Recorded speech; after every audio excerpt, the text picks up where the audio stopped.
주요 공시 내용 소개해드립니다. 미래에셋 벤처투자가 미래에셋 캐피탈을 대상으로 250억 원 규모의 3자 배정 유상증자를 진행하기로 했습니다. 풍산이 한화에어로스페이스와 1,647억 원 규모의 대구경 탄약 공급 계약을 체결했습니다.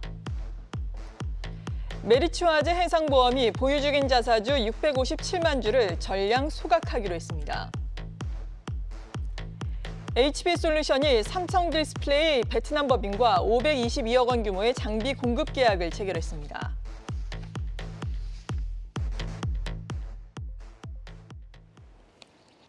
네, 자세한 공시 내용 타키오 뉴스의 조호진 대표와 함께 알아보겠습니다. 어서 오세요. 예, 안녕하세요. 네, 메리츠 쪽이 계속해서 주주 환원 정책을 펼치고 있네요. 자사주 전량 소각 소식이 있네요. 예, 그 사실 작년 11월에 이제 예. 메리츠 금융그룹이 이제 메리츠 금융지주에서 메리츠 화재, 메리츠 이제 그 증권을 갖다가 전체적으로 자회사를 편입한다는 발표를 했고, 거기에다 일환으로 이제 메리츠 화재가 이번에 이제 갖고 있던 자사주를 전량 소각한다고 발표한 것입니다.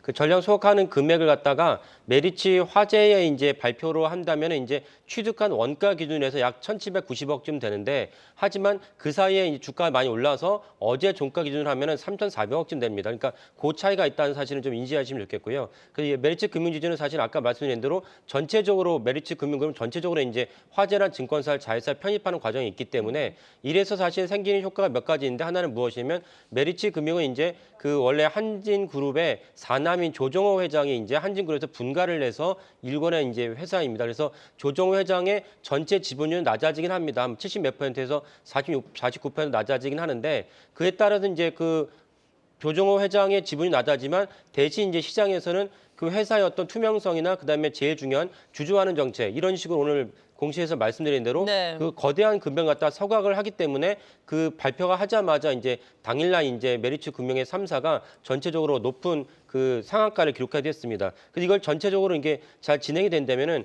우리나라 이제 상장사에서 좀 유례를 찾기 힘든 그런 어떤 전철을 밟을 것으로 보입니다.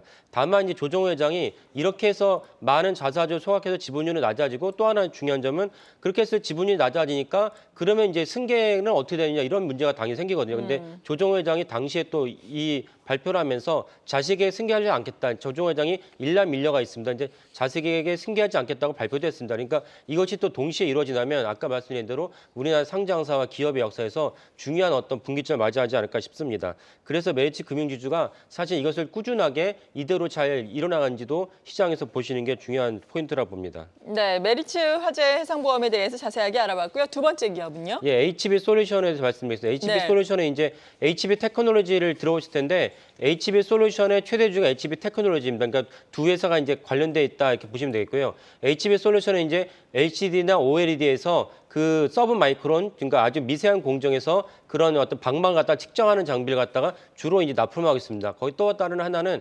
그런 디스플레이 패널에서 도포라는 건 얇게 바른다는 뜻입니다. 도포하는 장비를 동시에 또 이제 생산하고 있습니다. 그래서 LCD는 본질적으로는 이제는 뭐 우리가 TV 수상기에서 이제 LCD 텔레비전, 그다음에 좀 소형에서는 OLED 바뀌기 때문에 LCD는 국내 LCD 산업은 이제 어느 정도 사양 사업에 접어들었습니다. 하지만은 이런 LCD를 어디선가 양산하고 있습니다. 그 어디면 주로 중국이거든요. 그래서 HB솔루션은 삼성 디스플레이, 여전히 삼성 디스플레이 OLED를 하고 있기 때문에 삼성 디스플레이 납품을 하고, 이번에 이제 대규모 납품한 삼성 디스플레이 베트남 공장 역시 OLED에 대한 그 측정 장비를 납품한 것으로 여겨집니다. 하지만 아까 말씀드린 LCD 자체의 측정 장비나 LCD 관련된 부품은 여전히 중국에서 LCD를 생산하고 있기 때문에 LCD의 국내 사업 사양과는 무관하게 HB솔루션 자체는 이제 매출이 어느 정도는 보장됐다, 이렇게 이해하시면 되겠습니다. 여기 HB솔루션이 아까 말씀드린 대로 반도체도 하고 있기 때문에 HB솔루션은 디스플레이 반도체 모든 이제 검사를 갖다가 포괄적으로 하는데 이제 초점을 맞추고 있습니다. 그래서 HB솔루션은 이런 이제 LCD 자체는 이제 우리나라 사양 산업이지만, 하지만 이제 LCD는 어디선가 만들기 때문에 또 OLED 역시 또 하고 있기 때문에 HB솔루션은 다각도로 이제 매출 영위하고 있다, 이렇게 이해하시면 좋겠습니다. 네, 그렇군요. HB솔루션 1.86% 오늘 하락하고 있는 상황이네요. 자세하게 공시 내용 들여다봤습니다. 타키오 뉴스의 조호진 대표였습니다. 고맙습니다. 네, 감사합니다.